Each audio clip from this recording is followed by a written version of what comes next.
So, about to start. Heading over to Fraser this morning. We lost the day yesterday. A lot of bumming around, chasing up a spare tyre, and the weather's been atrocious. No, it's not atrocious, it's just shit. Just wet and miserable. It's about 9 o'clock, but high tide's at midday, so I'm really not sure what that means for us. I think we've got to get to Waddy Point, or thereabouts. Wobby Point, maybe. That's where we've got booking for tonight. It's all new to us. Get on the barge now and have a look at Fraser.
We're getting on the barge. Inskip Point. Didn't get bogged. Well, it's that wet, it'd be surprising if we did.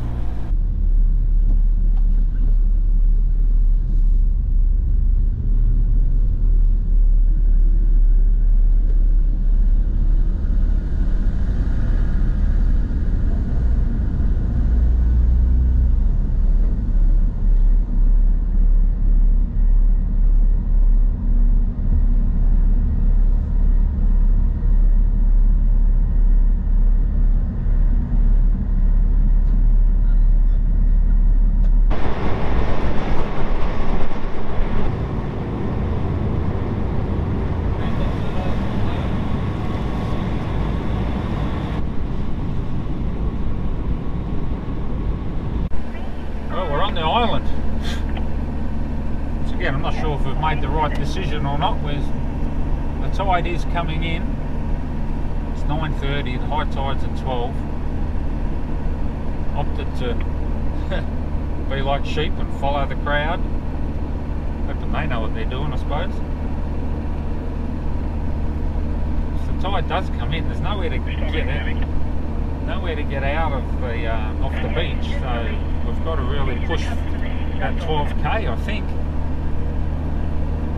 up the beach. Anyway, we'll just keep our eye open for escape routes and sit it out if we have to. So despite travelling at the speed limit, we were left for dead on the beach. All the vehicles we had been following were now nowhere to be seen. With the rising tide playing on our mind and waves crashing across the wheel tracks of the vehicles in front of us, we erred on the side of caution, and with our tails between our legs, we about faced and headed back to the nearest beach exit, which were few and far between. Having no background or understanding on how this beach was affected by the tides, and with quite a few kilometres until the next out, we took a large sigh of relief once we were off the beach.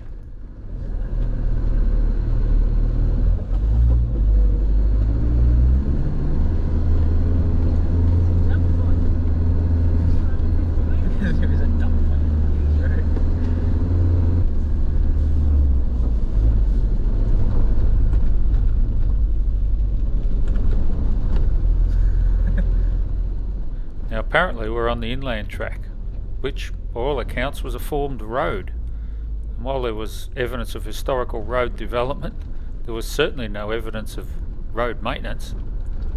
I feel like there's a higher opportunity of getting bogged in here than on the beach.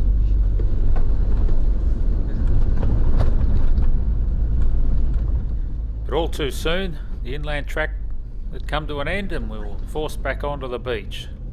Nothing left now than to make a run for it. So we had a bit of a wander from Dilly Village, that sounds funny, through the scrub. Not a bad track, little washouts here and there. We just pulled up at Boomingen Lake. We're going to have a look around in a minute.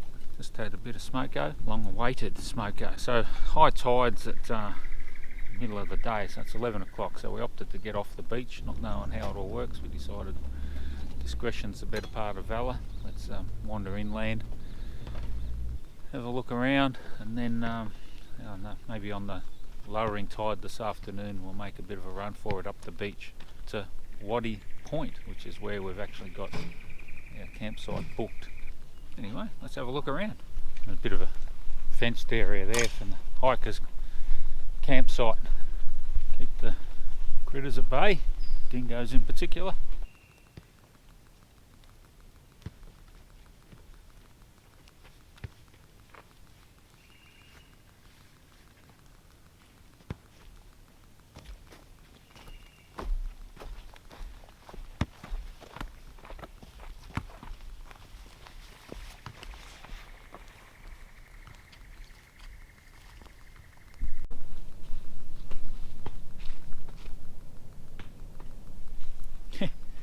Come down here for a bit of a frolic on the beach and it's on the water.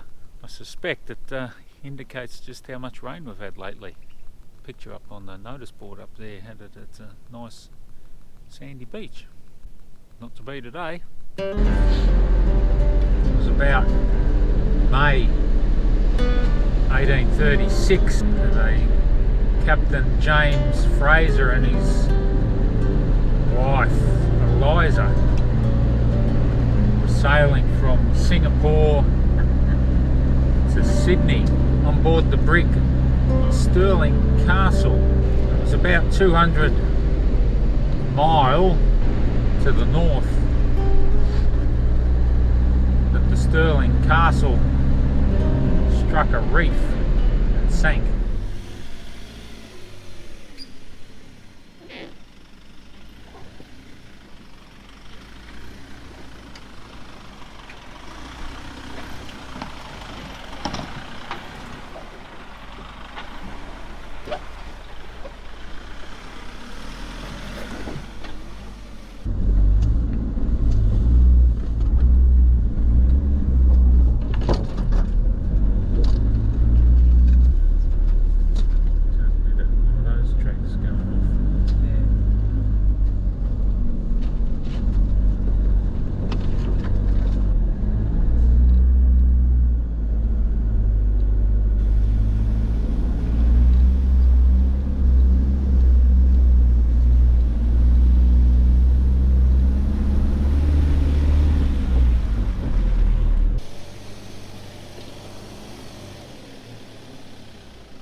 Big hole.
shores of Lake Birrabeen. Bloody nice spot. Although today's, well, for this old bloke, today's not the best day for swimming. What a crack of a spot. Bloody white beach. It's only a 50-metre walk from the car. No one around. It's a family up here just having a play around, but otherwise the place is deserted. Lake Birrabeen.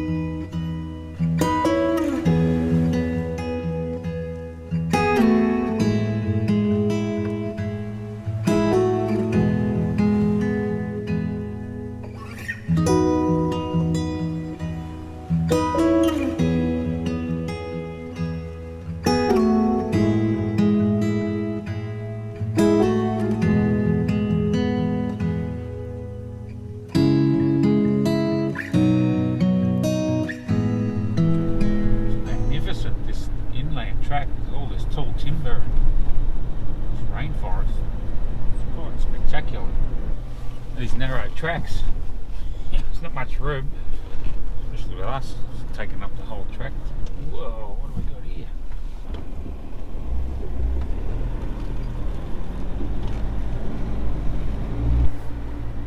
So we're going to pick up another one of these inland tracks and head back out to the coast.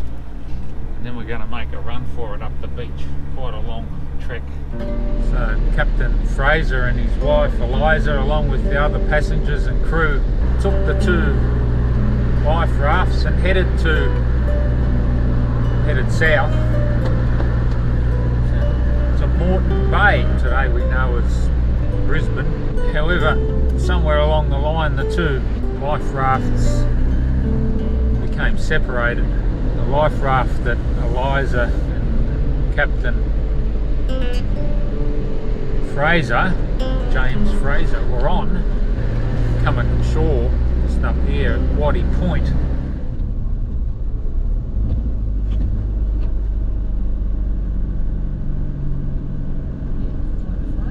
Eli Creek.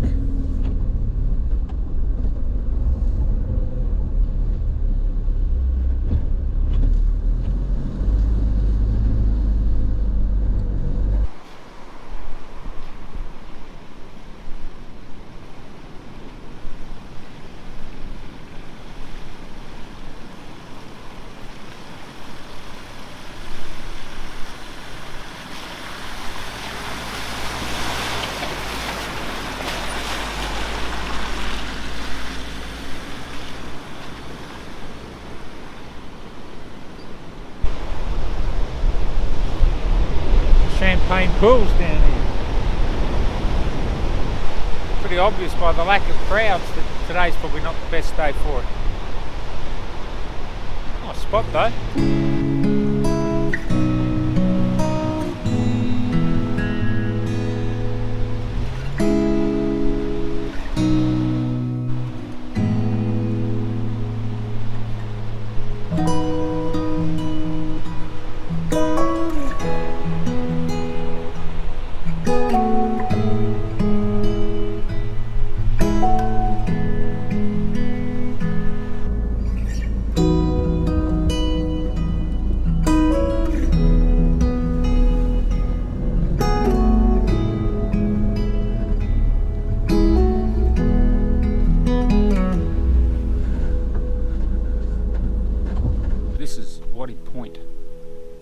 Campsite. It's not a bad little spot here. It's tucked away behind the dunes, very sheltered.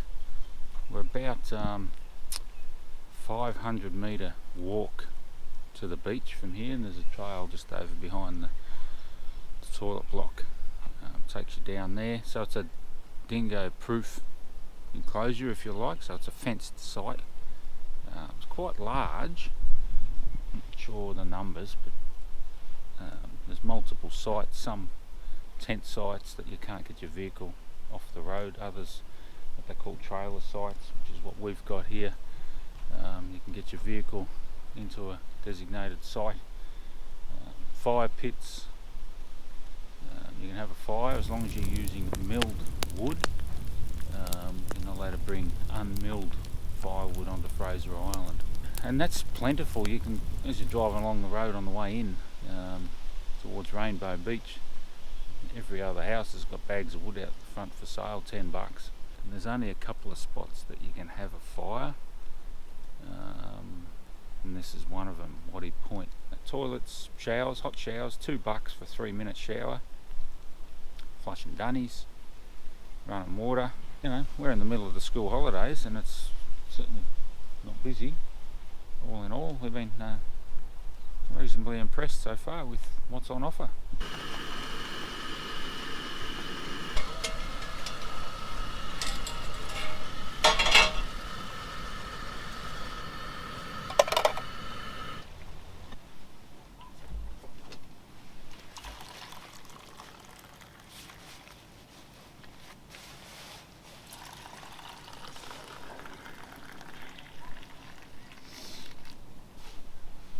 Trusty hillbilly frying pans. Just modified this one, so the original detachable handle I've modified, put a hinge on, but you see the more recent ones have a hinge mechanism, and that's possibly where I got the idea from.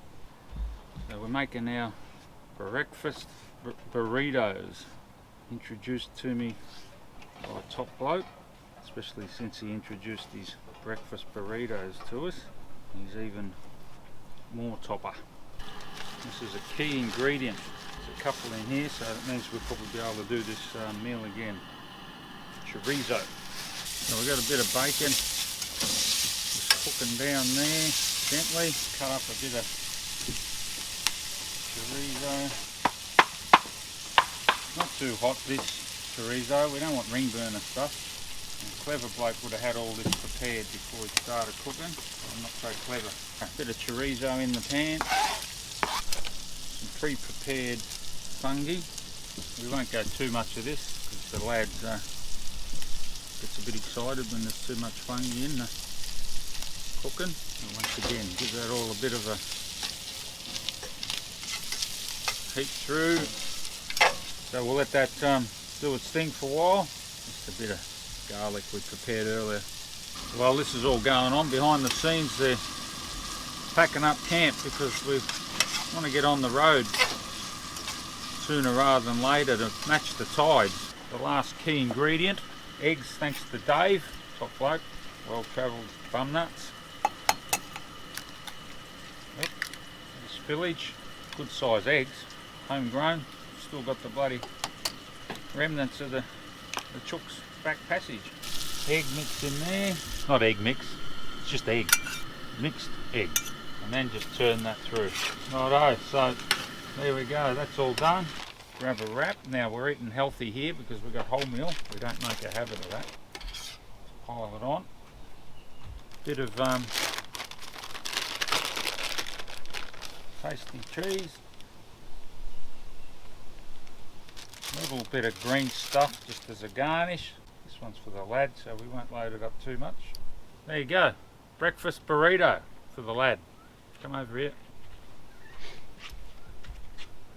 Oh, get any more in your mouth? Oh, don't waste it. Pretty chuffed with that. Alright, lucky.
just gone through Nagala Rocks. We didn't realise that we were actually at Nagala Rocks. It's where the map pinned us as being. We're still south of Nagala Rocks. It had us marked at a place called Rocky Beach, and then it had Nagala Rocks still further north, so we didn't realise we were there. So we just started poking through thinking, oh well, this is just another obstacle, and before we knew it, we were through it. Anyway, so now we're punching north up towards Sandy Cape. Can't see a single vehicle in front of us or behind us. So there's not too many times where you feel lonely, but this is one of them. Not sure if we're going to be able to weave our way through here. Let's see, if the tide was down a bit, you'd just run along underneath these. Well, there might be a track up here.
We just rounded the corner, Sandy Cape, just back here.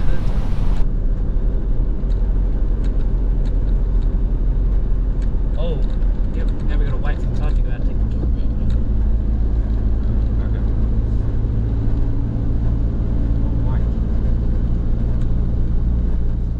So you can see our tracks out here. We've just driven along here and pulled into the campsite. And our tracks have been covered with water already, so I think we got the timing just right.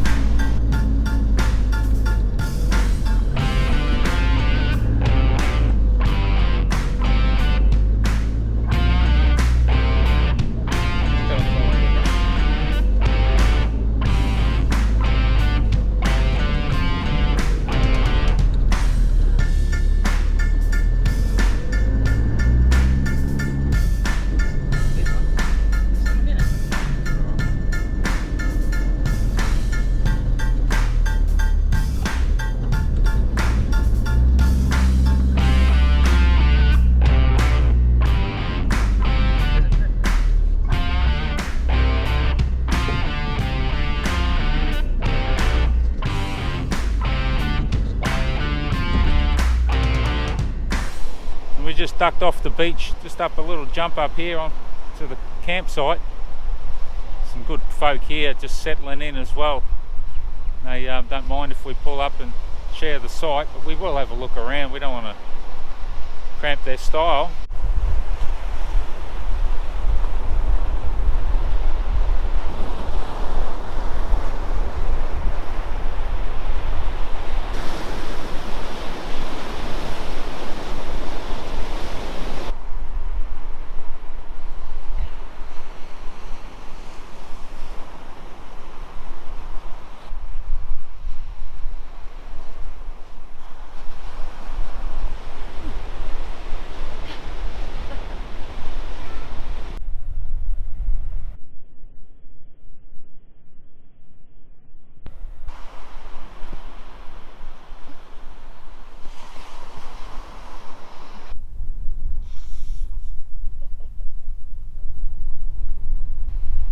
pretty cool.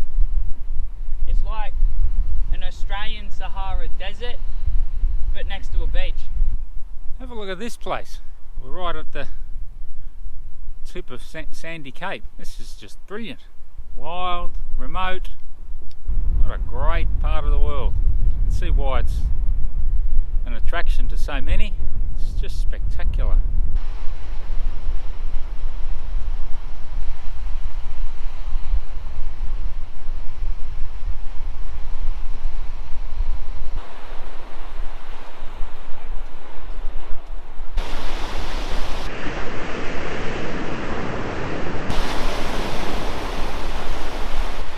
Just over here we got a big school of mullet. There's dolphins rounding them up. There was a shark in there earlier. Awesome.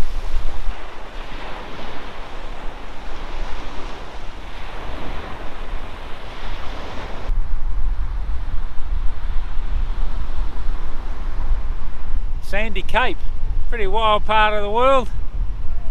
Got these converging currents going on here. Certainly wouldn't find me out there trying to have a dip. A couple of vehicles just left, but otherwise we've got the place to ourselves. What a great spot. I can see why everyone sort of raves about it. It's a pretty special place, I think.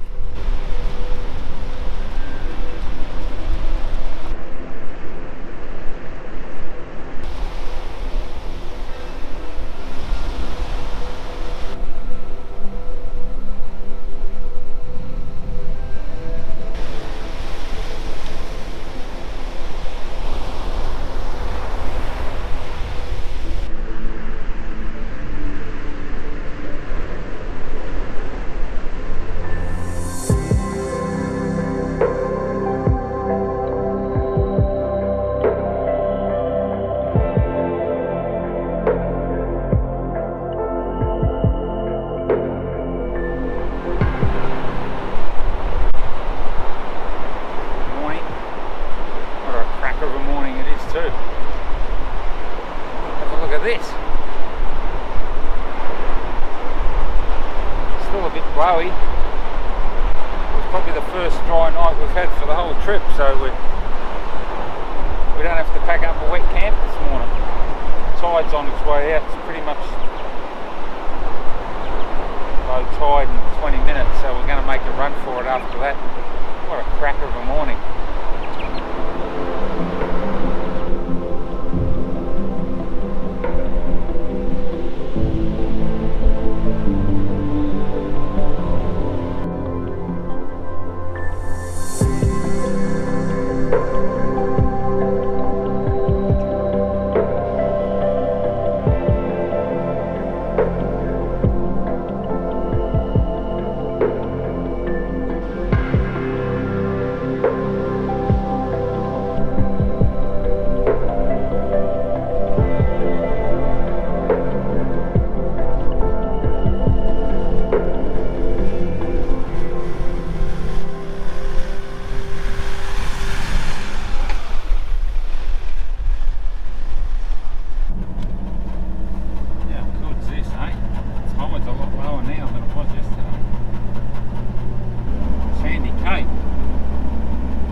Start we've had for the trip.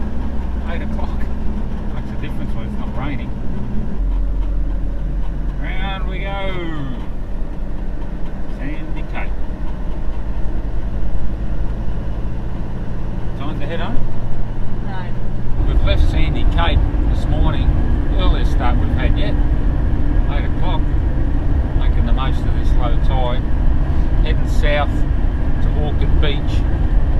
Then we're going to swing across to the west coast. I think it's called Wathumba. We're able to sneak around below Browns Rocks this morning. We had to go over them the other day on the way up. So the tide's low enough now, it's creeping under them. Until you've seen these tides, you don't know sort of what a high and what a low looks like. Well, you can see what the high looks like, but I'm not sure what a low looks like. A lot of beach when the tide's right out.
just left Wathumba Creek.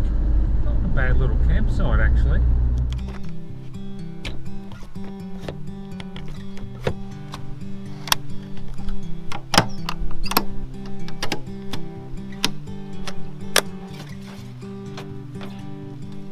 We're in amongst the bungalow palms, Jamia palms over the back here, Melaleucas. There's even a few, well, what appear to be probably white pine, cypress pine, native cypress. It's not a bad spot here, although we've got a westerly blowing, so it's copping a bit of wind at the moment. The sign says no vehicles beyond this point. I can sort of see why. There's all this solidified weed or something here, but where the sand goes over the top of it, it's just soft. It's like quicksand.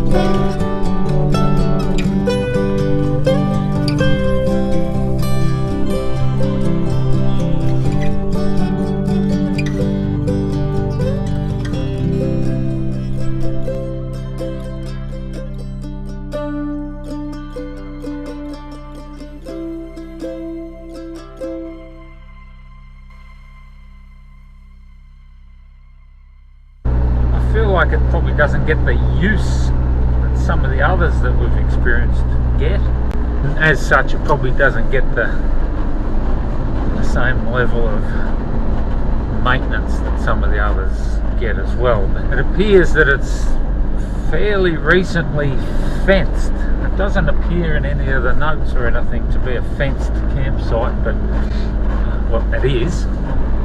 There's only a couple of other small groups there, so it was pretty quiet. Just on dusk, bloody mozzies come out, and by all accounts it can be notorious for mozzies. It wouldn't be right of us to whinge about it because, well, here we go, we've got some whoops.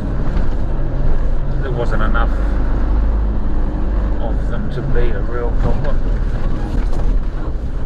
Just going through the whoops, whoops, whoops, whoops, whoops, whoops. It's a pretty popular spot obviously for the boaties coming in from elsewhere and anchoring up overnight. It's pretty sheltered harbour inlet there, and wouldn't be a bad spot actually. If that's your thing, that's what floats your boat. The other good thing about the trek across to Wathumba Creek is that it's actually a good track. It doesn't seem to be as flogged out as some of them. It's about 14.5k or thereabouts, 15.5 actually, according to HEMA, from Orchid Beach across to Wathumba. And there's a bloody great truck coming. We might have to get out of his way, I think. So as I was saying about the traffic, apart from the odd shit truck that comes past the other way to go and clean the septic tanks, I suspect, it's pretty quiet. 4-wheel drive Kenworth vacuum truck or shit sucker. This is Red Canyon. You can see the ochre coloured sands been pushed up way down 700,000 years ago or thereabouts, and since the weather's eroded all the quartzite sand away, and you're left with this deep ochre coloured sand. It's just good to see the stark change in colour from the white sand of the beach to the deep ochre sands, almost desert sands. Wouldn't be out of place out in the Simpson.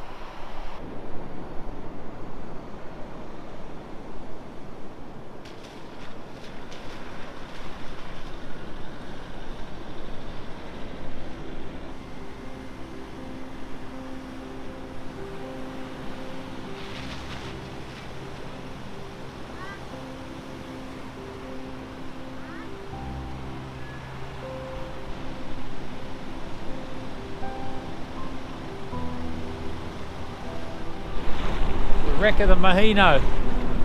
Got my pants on and I'm wet up to the knees. Bloke should have shorts on. It's built in 1905 by a Scottish shipbuilding company. It was sold to New Zealand Union Steam Company, where it was used as a luxury liner at 400 foot long.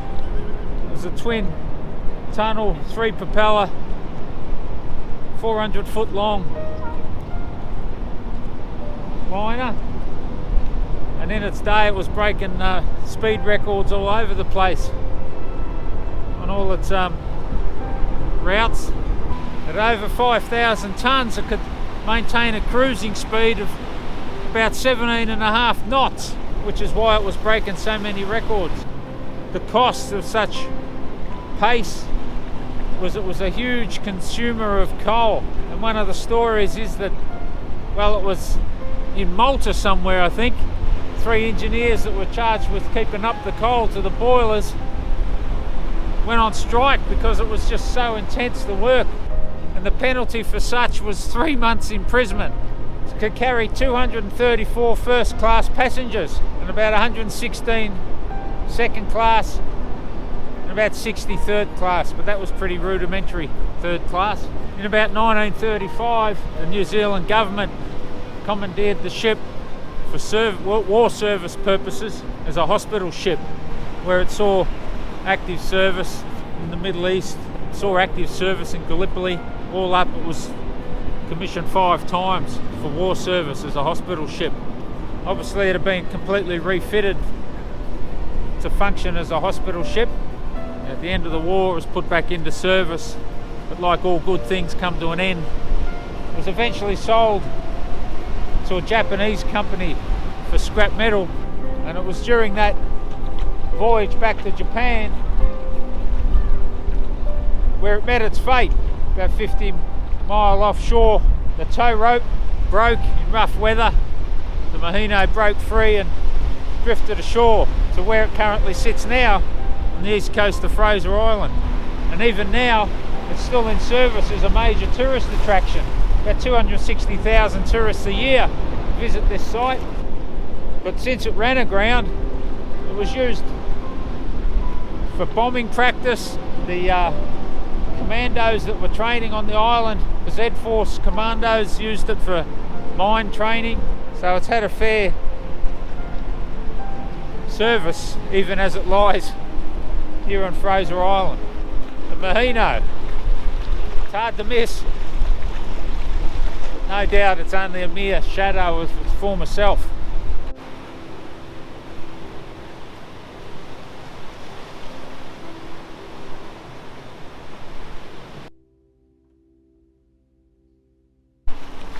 Eli Creek, not quite a wilderness experience in the middle of the school holidays, even the winter school holidays at that. That's alright. My experience on Fraser Island so far is that it's not necessarily a wilderness experience either. And that's alright, because it's probably not what we were looking for and not what we expected. Eliza was heavily pregnant and actually gave birth during that part of the voyage. Unfortunately the child didn't survive, so they come ashore at Waddy Point. In the meantime, Captain Fraser, James Fraser, had become pretty crook and he succumbed to his illness and subsequently died as well.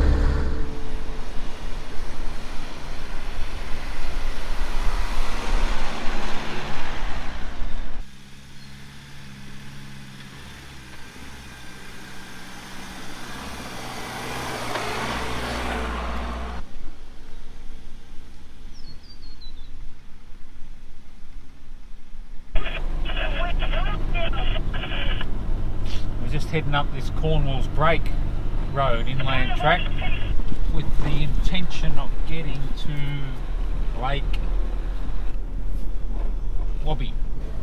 We're going through a great stand of scribbly gum, Eucalyptus racemosa. hard to film because they're sort of in the scrub. Anyway, it's good to be on these inland tracks in the middle of the day because it's a respite from the heat. It's top of 15 degrees today, and just to get out of the sun. There's the inland tracks. It's much cooler. Top of 12.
Oh, Jesus.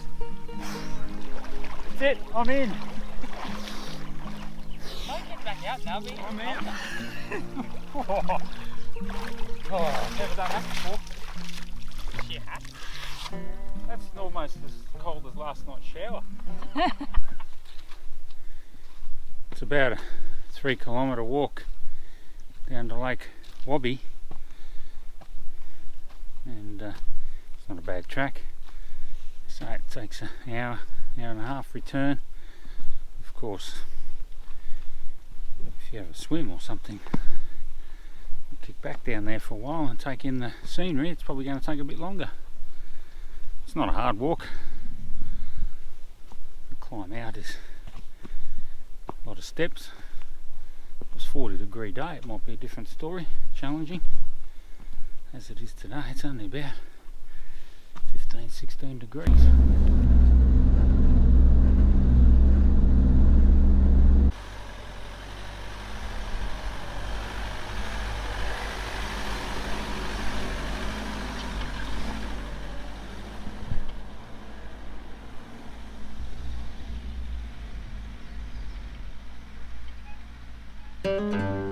Now, this is where the story gets a little bit uncertain, because Eliza Fraser didn't mind a good story, and depending on who she was talking to or when she was talking to them, what the story is. Anyway, version 1 is that she was rescued by the local Aborigines and taken into care. Version 2 is that Eliza Fraser was captured by the Aborigines. So we've pulled up at Central Station campground, which, as the name suggests, it's central in the island, and I reckon it's 3 or 4 degrees cooler in here than it is out on the coast. Certainly a lot less sun in here, although yes, it is 4 o'clock in the afternoon. Quite dark in here and a lot cooler. It's actually quite an interesting campsite too. It's all terraced and on different levels. Just here's one of the typical tent sites here at Central Station. Terraced, park your car here where I'm standing, and then put your tent up there. There's no fires here. Can't have a fire, which is a bit of a shame because it's the sort of place that you could do with one. Bit of peak hour now, everyone's moving in. The end of the day, they're all coming home to roost. So there's a couple of ablution blocks at Central Station here, and washing up sinks. Once again, hot showers, $2 for 3 minutes. So don't forget your $2 coins. Just up behind me here is all this hoop pine. I'm not sure if that's naturally occurring. I feel like it's plantation. Of course, Central Station is also the centre of the timber industry on Fraser Island. This old stump here is a classic example where they'd notched out to put the springboards in to get up to fell the tree. Interestingly enough, the old logs that have been felled are still here. Wonder why they felled them if they didn't want it. Not sure.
We're in Pile Valley here.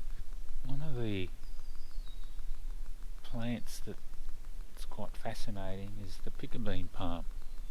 Now, if I'm correct, and I'm probably not, the piccabean palm is Acontophoenix cunninghamiana. Might have got that slightly wrong, but it's these huge, skinny, tall palm trees up here.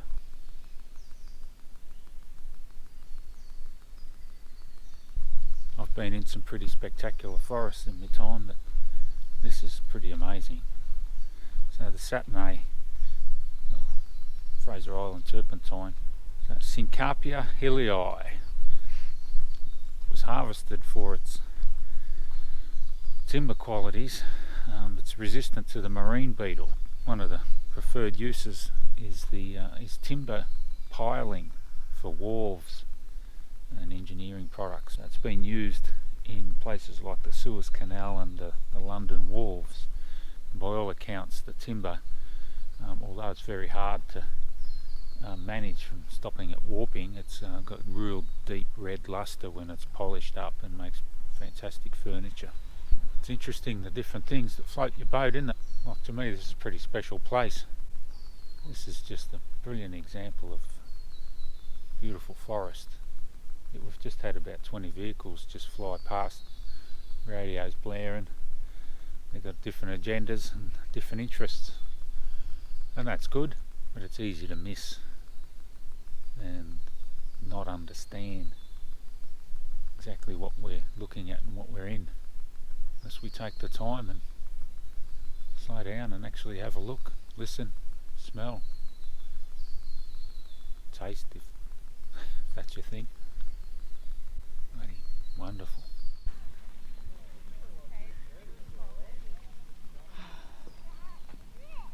Lake Mackenzie, pretty spectacular spot, pretty popular spot too, and a lesson for young players. Don't forget your sunnies, because it's bright, white sand, reflection off the water.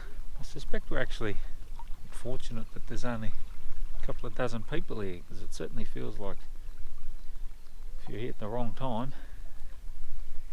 you'd be far less alone. By all accounts, the water temp's not too bad, but despite the look of the day, the air temp's only about 10 degrees. After my attempt in Lake Wabi for a swim yesterday, I've opted to just enjoy the views today.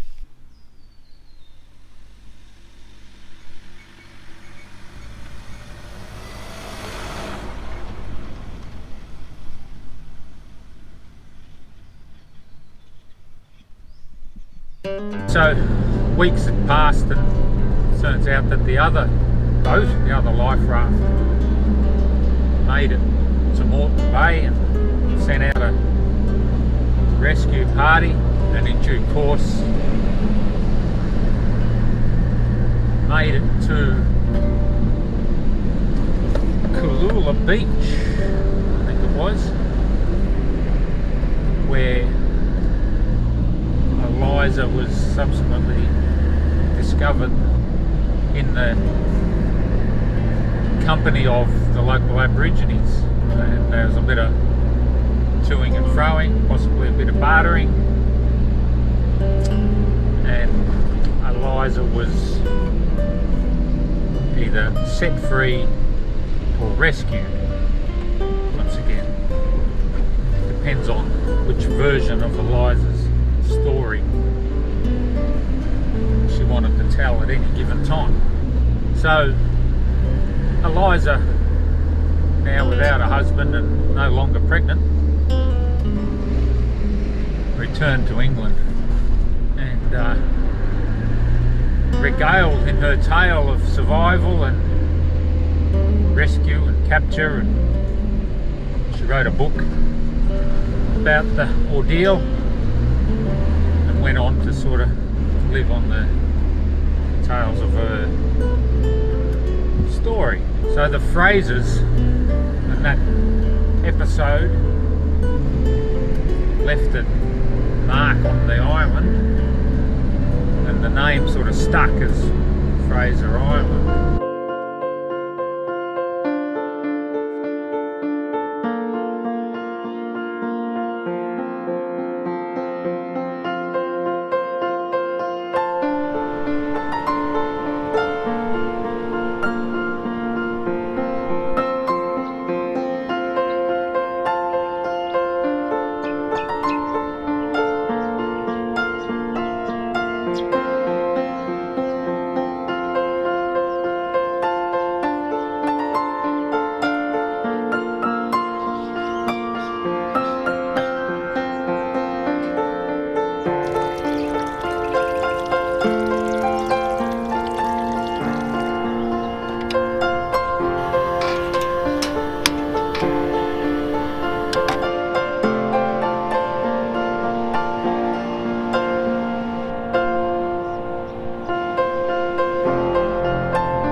Sun's coming up in the last morning of our trip over to Fraser, Kagari. It's been an awesome trip, just like the start of the trip. It rained last night. Started and finished with rain. Today's dawn bloody ripper, look at that, perfect. So this is the last morning. We've camped over in Zone 1, which is sort of the first campsite up the coast from the ferry, the southern end. It's a good spot actually, quite sheltered compared to a lot of the others. Now we've had a blast. It's been really good. Certainly an eye-opener for us. We're not used to this beach driving, so that was a bit of a challenge. Not so much tough driving, just a challenge working it all out. Tides, where you can and can't go, how it all works. So that's it. We just got to run down the beach now, east coast, down to the barge, and then over onto the mainland and try and wash some of this sand and salt off. Hit the road for home. Hope you enjoyed this little tour of Fraser Island. We certainly have. It's been our first, and it certainly won't be our last trip to Fraser. Might try it at a different time of the year when it's a bit warmer. Just opens up other opportunities, I think. So nonetheless, it's been great. Had a ball. Yeah, hope you enjoyed it. If you did, give us a thumbs up. Hit the subscribe button if you haven't already. Anyway, catch you next time.